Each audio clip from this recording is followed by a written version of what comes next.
Everyone, ये हमारी polity की सीरीज़ चल रही है और अभी हम जो है पार्लियामेंट शुरू करेंगे, जो कि पार्ट 5 में दिया है आर्टिकल 79 से 122 तक।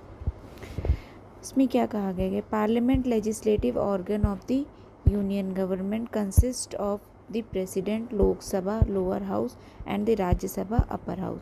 इसमें कहा गया जो पार्लियामेंट है वो लेजिस्लेटिव ऑर्गन है यूनियन गवर्नमेंट का, मतलब जो लेजिस्लेटिव पावर्स जितनी भी मतलब जो लेजिस्लेटिव डिसीजन होते हैं वो सारे इसी के द्वारा लिए जाते हैं। किसके द्वारा? पार्लियामेंट के द्वारा। और पार्लियामेंट के अंदर कौन कौन कवर होता है? तो वो प्रेसिडेंट आते हैं, लोकसभा जिसे हम लोअर हाउस भी कहते हैं, और राज्यसभा जो कि अपर हाउस कहलाती है। ठीक है, ये तीनों मिलके पार्लियामेंट मतलब पूरा कहलाते हैं। पार्लियामेंट के अंदर ये तीनों आते हैं, तीनों बॉडीज़। उसके बाद क्या है भाई? आर्टिकल 79 टू 122, आर्टिकल 79 से 122 तक पार्ट 5 में जो है कॉन्स्टिट्यूशन के जो डील करता है ऑर्गेनाइजेशन, कंपोजिशन और duration with officers, procedure, privileges, power so on off the parliament. मतलब आर्टिकल 79 से 122 तक जो कि पार्ट 5 में दिए गए हैं और मतलब सारे जितने भी जैसे कि organisation, compositions, different durations, officers, procedure, privileges, power, ये सब जो है इसी के अंदर कवर किए जाते हैं। Hindi name Rajya Sabha and Lok Sabha were adopted in 1954। जो राज्यसभा और लोकसभा के जो हिंदी नाम हैं वो 1954 में अडॉप्ट किए गए।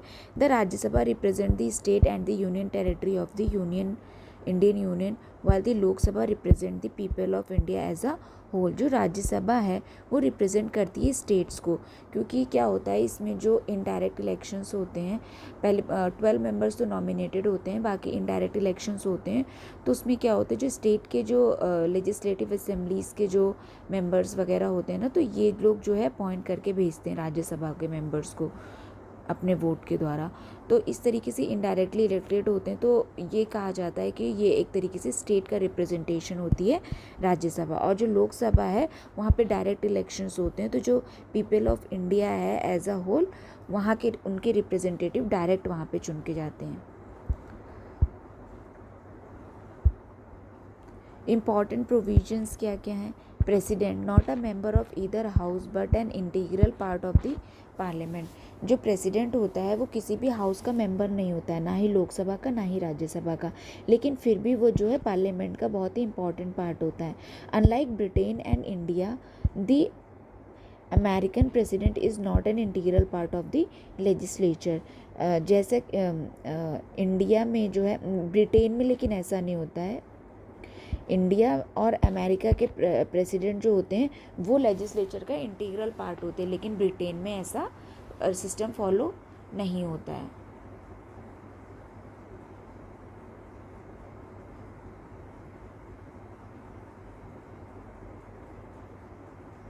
मतलब सॉरी, एक मिनट, इसमें गलत बोल दिया है। अनलाइक ब्रिटेन एंड इंडिया, मतलब ब्रिटेन और इंडिया में जो है जो प्रेसिडेंट है वो पार्लियामेंट का हिस्सा होता है, लेकिन जो अमेरिकन प्रेसिडेंट है वो इंटीग्रल पार्ट नहीं होता है लेजिस्लेचर का। सॉरी, ब्रिटेन और इंडिया में जो प्रेसिडेंट होता है वो लेजिस्लेचर का पार्ट होता है, लेकिन अमेरिकन प्रेसिडेंट जो होता है वो लेजिस्लेचर का इंटीग्रल पार्ट नहीं होता है। Summons and prorogues both the houses, dissolve the Lok Sabha, addresses both the houses, issue ordinances when they are not in session and so on. ये जो है जो प्रेसिडेंट होता है ये जो समन्स करता है सेशन को, प्रोरोग करता है। प्रोरोग मतलब भाई समन मतलब मीटिंग को बुलाना, प्रोरोग मतलब स्थगित कर देना।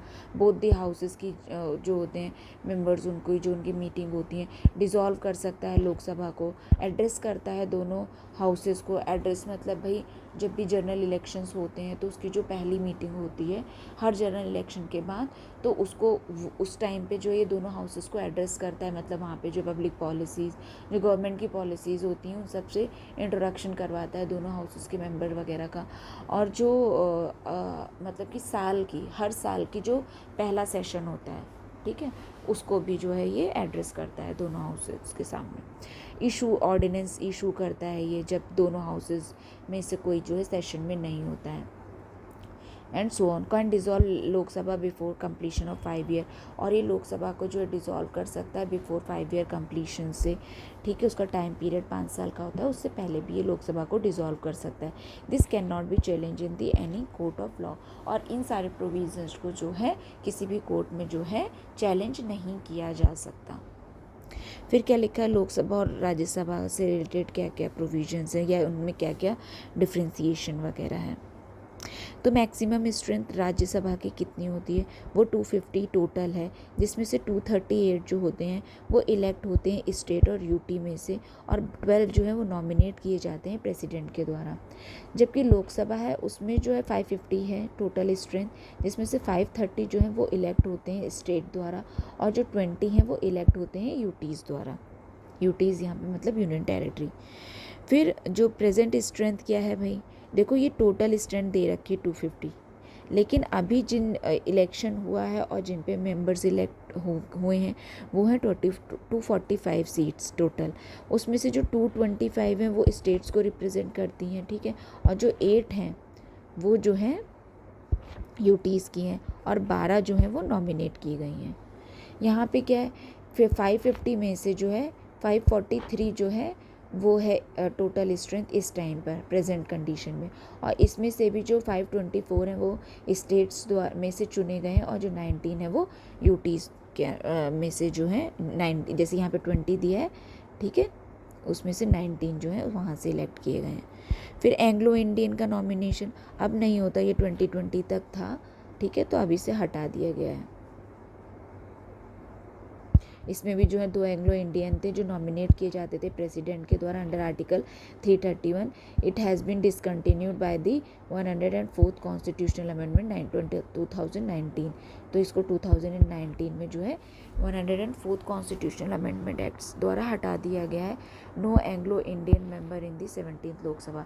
तो जो अब की बार जो लोकसभा चुनकर आई है उसमें कोई भी एंग्लो इंडियन मेंबर नहीं है। ये 17th लोकसभा है। फिर क्या सीट एलोकेशन किस प्रकार से होता है, defined in the 4th schedule representation only for Delhi, Puducherry and JNK। इसमें जो है 4th शेड्यूल जो है, ठीक है, हमारे कॉन्स्टिट्यूशन का, उसमें जो है सीट एलोकेशंस को लेकर मतलब प्रॉपरली उसमें डिफाइन किया गया है, और जो रिप्रेजेंटेशन है यूटीज़ की उसमें से दिल्ली, पुडुचेरी और JNK की, क्योंकि यहीं पे जो है यहाँ पे जो है हाउसेज हैं, ठीक है, लेजिस्लेटिव असेंबलीज़ हैं, तो यहाँ से क्या कहते हैं, यहाँ का भी रिप्रेजेंटेशन है राज्यसभा में। और इसमें क्या है सीट एलोकेशन, मतलब यहाँ पे तो प्रॉपरली वही जो कॉन्स्टिट्यूएंसीज वगैरह बनाई जाती हैं, तो हर स्टेट का वहाँ पे इलेक्शन होता ही है। फिर क्या स्टेट रिप्रेजेंटेशन क्या है, elected by MLAs through proportional representation by single transferable board. जो राज्यसभा के MLAs हैं, minister of legislative assemblies, sorry, जो राज्यसभा के मेंबर हैं, जो मिनिस्टर ऑफ लेजिस्लेटिव असेंबलीज़ हैं, मतलब स्टेट की, उनके द्वारा जो है चुने जाते हैं through proportional representation by single transferable board. और जो ये हैं लोकसभा के जो मेंबर्स हैं, ये डायरेक्टली इलेक्ट होते हैं from the territorial constituencies using universal added franchise first past the post system, ठीक है। यहाँ पे तो यूनिवर्सल एडल्ट फ्रेंचाइज का कॉन्सेप्ट यूज़ होता है, मतलब 18 साल के जो ऊपर के वो सभी जो है वोट डाल सकते हैं through first past the post system के द्वारा। First past the post system में वही होता है कि भाई आप अपना अपना जो है आपको जो पसंद है उसी को जो है आप प्रायोरिटी करके जो एक ही वोट डाल सकते हो, वो वाला सीट होता है, ठीक है। फिर यूटीज़ का रिप्रेजेंटेशन क्या है, ये indirectly elected by the members of specially constituted electoral college.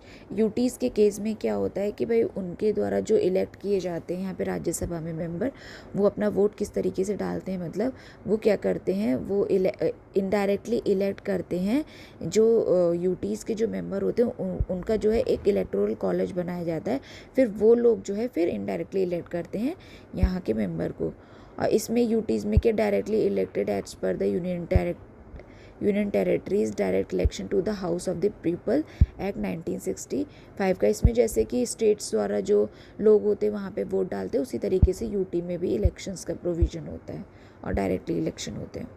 फिर ये टर्म क्या है, कंटिन्यूइंग चैम्बर होता है, 1/3 मेंबर जो होते हैं वो रिटायर होते हैं हर 2 साल में, और हर मेंबर जो है वो लगभग 6 साल के टर्म के लिए मतलब कि एक बार में इलेक्ट होता है। Not a continuing chamber, Lok Sabha जो है वो कोई कंटिन्यूइंग चैम्बर नहीं होते हैं, और जो नॉर्मल टर्म होता है उसका 5 साल का होता है from the date of the first meeting, मतलब पहली मीटिंग के मतलब जैसे कि जो भी पहली मीटिंग होती है उस वहाँ से वो डेट काउंट होती है, और अगले 5 साल तक के लिए जो है जब तक इलेक्शन नहीं हो जाते तब तक वो लोग मेंबर रहते हैं, ऑटोमेटिकली डिज़ोल्व आफ्टरवर्ड। और जब 5 साल का टर्म पूरा हो जाता है और इलेक्शन हो जाते हैं उसके बाद भाई जो भी नया चुन के आता है वो फिर सरकार बनाता है, और ये लोग जो है डिज़ोल्व हो जाते हैं ऑटोमेटिकली इलेक्शंस के बाद।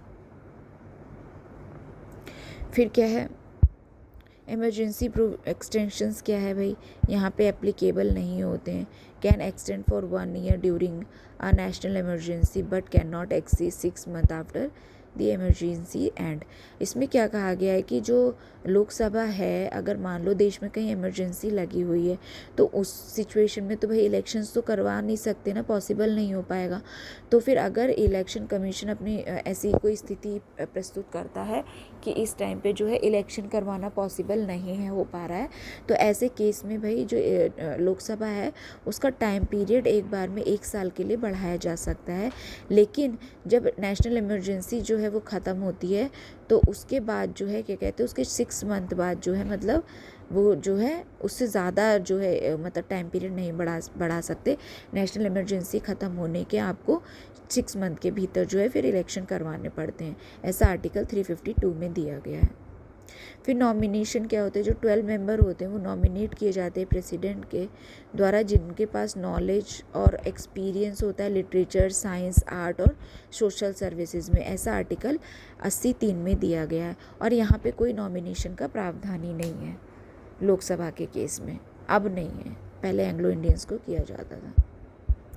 फिर क्वालिफ़िकेशन क्या है कॉन्स्टिट्यूशन में जो दी गई हैं, सिटीजनशिप हो इंडिया की, ठीक है, जो भी लोग राज्यसभा का मेंबर बनना चाहता है, ठीक है, ऐसा शेड्यूल 3 में दिया गया है। फिर उसकी एज कम से कम 30 साल होनी चाहिए, क्योंकि राज्यसभा की मेंबरशिप लेने के लिए आपकी उम्र 30 साल होनी चाहिए कम से कम। Other qualification as prescribe by parliament, और वो क्वालिफ़िकेशन जो कि पार्लियामेंट द्वारा प्रिस्क्राइब की गई हूँ। फिर इसमें क्या है, जो लोकसभा है उसके वो मेंबर होने के लिए भी सिटीजनशिप होनी चाहिए, ठीक है, आपके पास इंडिया की। उसके बाद क्या है, ओथ अफर्मेशन लेना पड़ेगा जो कि शेड्यूल 3 में दिया गया है। एज जो है 25 ईयर होती है यहाँ पे 30 साल होती है, यहाँ पे 25 साल होती है आपकी लोकसभा का मेंबर बनने के लिए। और वो और सारी अदर क्वालिफ़िकेशन जो कि प्रेसिडेंट के द्वारा जो कि पार्लियामेंट के द्वारा प्रिस्क्राइब की गई हूँ।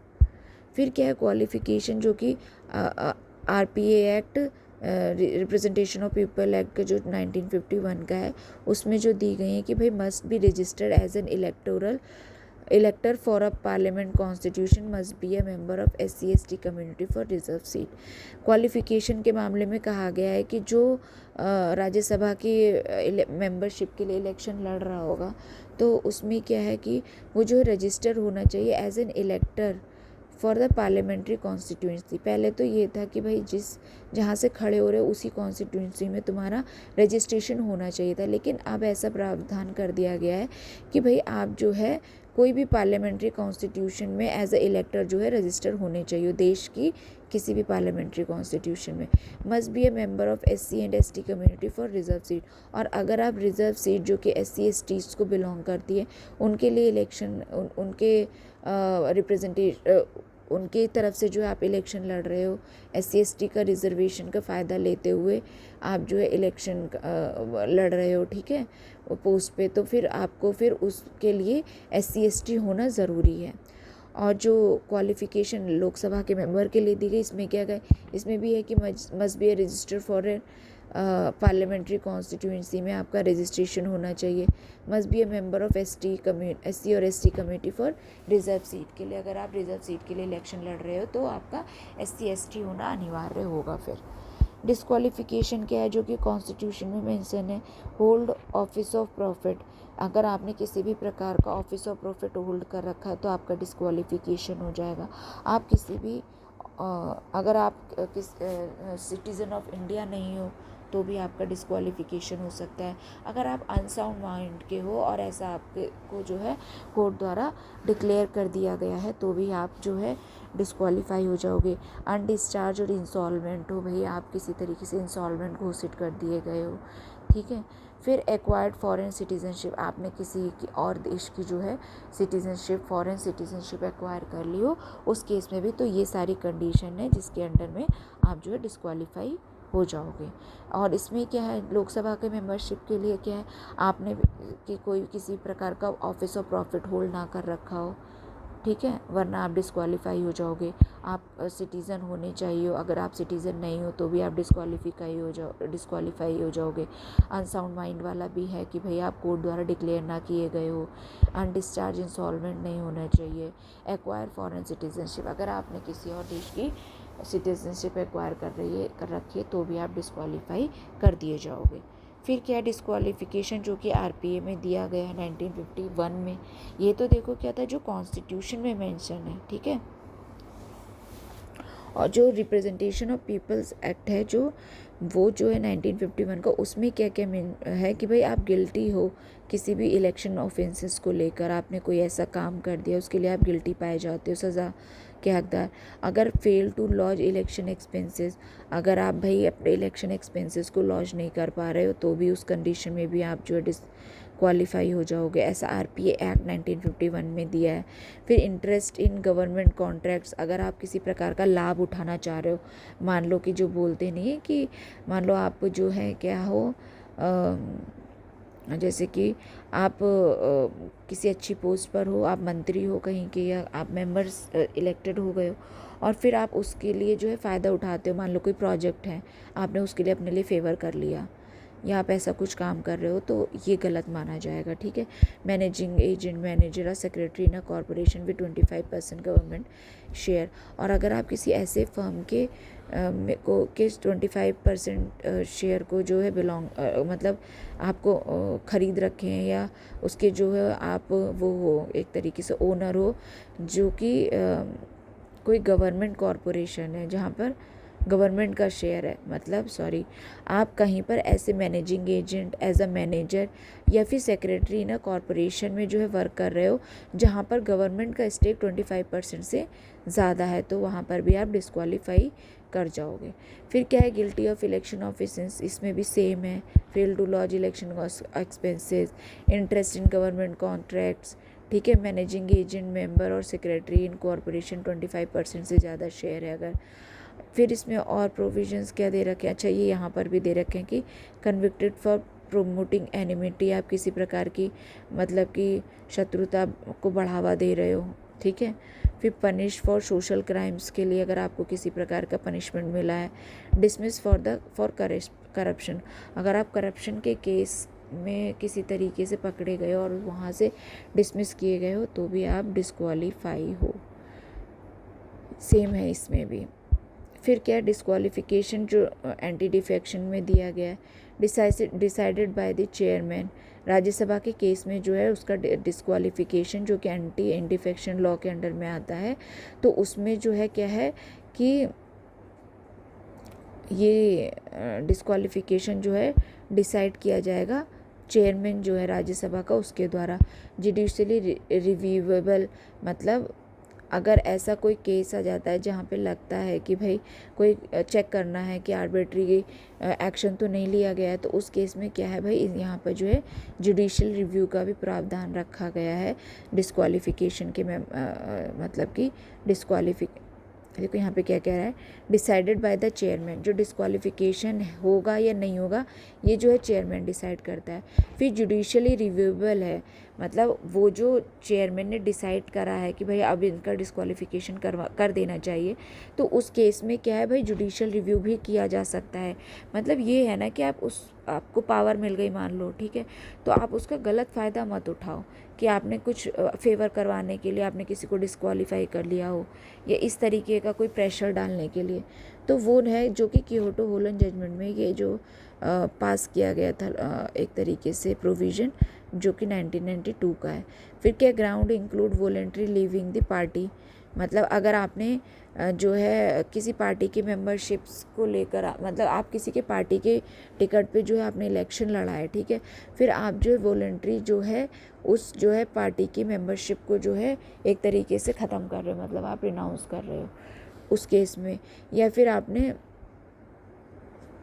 अपनी जो पार्टी है, ठीक है, वो किसी मुद्दे पे जो है सबकी वो सेशन हुआ और वहाँ पे अगर वोटिंग की बात आती है तो आप जो है उनके अगेंस्ट में, अगर अपनी पार्टी के अगेंस्ट में जो है वोट करते हो, उस केस में भी आपका एंटी डिफेक्शन लॉ हो जाएगा। मतलब आप उसके द्वारा दोषी करार दिए जाओगे और आपका डिस्क्वालिफिकेशन हो जाएगा। Must inform within 10 days if elected to both, अरे सॉरी यहाँ पे क्या दिया गया, हाँ ठीक है, और भी दो तीन और भी प्रोविज़न है, वो जब हम आगे जब पढ़ेंगे एंटी डिफेक्शन लॉ तो उसमें हम कवर कर लेंगे। फिर क्या कहा गया, डिसाइडेड बाय द स्पीकर, जैसे यहाँ पे चेयरमैन डिसाइड कर रहा था वैसे यहाँ पे जो है स्पीकर डिसाइड कर रहा है, और इसका भी रिव्यू किया जा सकता है सेम एक्ट के अंदर, जो कि क्योटो होलन वाला जो केस था उसके अंडर में, जो कि 1992 का था।